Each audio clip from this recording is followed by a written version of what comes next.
कि 11 अप्रैल को पटना के गांधी मैदान में एक विशाल रैली किया जाए, जिसे बिहार बदलाव रैली कहा जाएगा। ये क्या मैसेज देना चाहता है?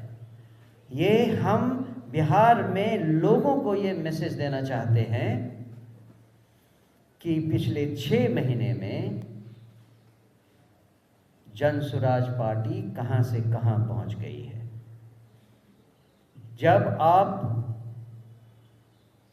वो रश्मि रथी में भगवान कृष्ण कहते हैं, दुर्योधन रण ऐसा होगा फिर कभी नहीं जैसा होगा, तो यही ये रैली होगी जैसी फिर आप कभी नहीं देखेंगे।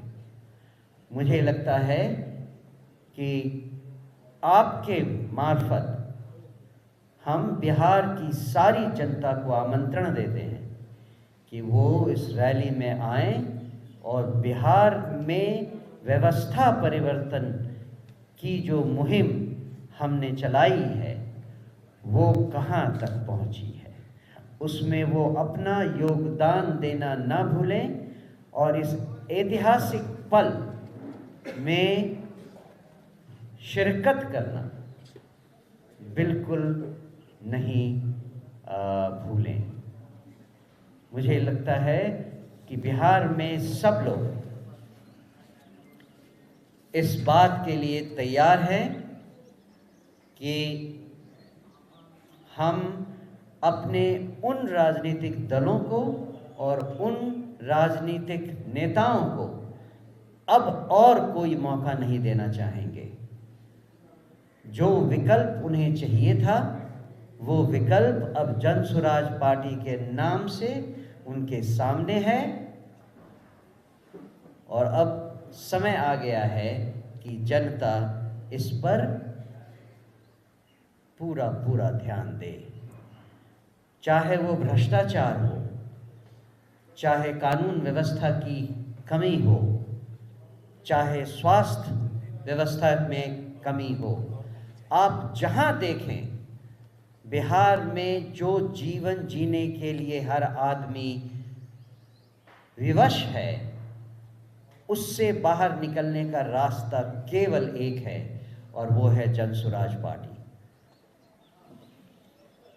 हमारा मानना है कि जनशक्ति ही परिवर्तन की असली ताकत है।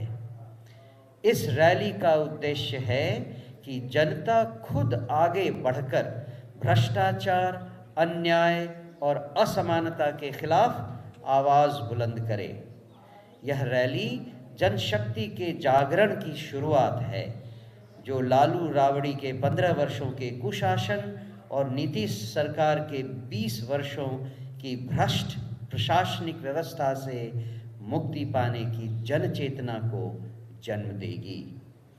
अब समय आ गया है कि बिहार की जनता चुप्पी तोड़े और नई पीढ़ी के भविष्य को सुरक्षित करने के लिए एकजुट हो।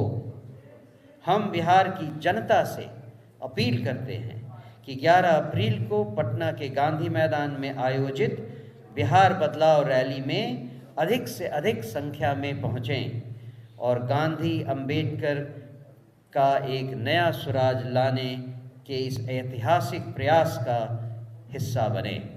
हमारा लक्ष्य है नया बिहार, सशक्त बिहार, आत्मनिर्भर बिहार। इसलिए बदलाव की इस रैली में आपका स्वागत है। इसके